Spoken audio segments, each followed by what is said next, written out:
Chocolate বাদাম বাবা, কেউ বাদাম খুঁজতে নাই।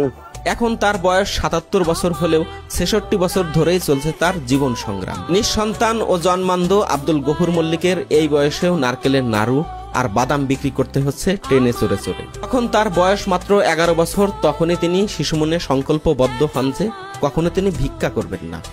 প্রথম জীবনে নিজেই নারকেল গাছে উঠে অন্যের নারকেল নামিয়ে দিয়ে যে কয়টি নারকেল পেতেন তা দিয়েই নারকেলের নাড়ু বানিয়ে বিক্রি করতেন। জীবনের একটি পর্যায়ে এসে উপজেলার নির্বাহী কর্মকর্তা সহযোগিতা নিয়ে গেলেও সেটিকে তিনি বিনয়ের সাথে ফিরিয়ে দেন। তিনি কখনো চাননি দুহাত পেতে কারো কাছ থেকে ভিক্ষা গ্রহণ করতে। জীবন নিয়ে যাদের শত অভিযোগ, প্রাপ্তি আর অপ্রাপ্তির হিসাব মিলাতে পারেন না, তাদের জন্য আব্দুল গফুর মল্লিক হতে পারে একটি সাহস ও অনুপ্রেরণার গল্প।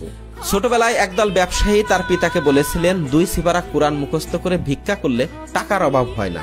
সেই ১১ বছর বয়সেই তিনি বলে উঠেছিলেন, আমি কখনো হাত পাতা ব্যবসা করব না। তিনি এখনো বলেন ও হৃদয়ে বিশ্বাস করেন, নবীর শিক্ষা করিও না ভিক্ষা। কত সুখে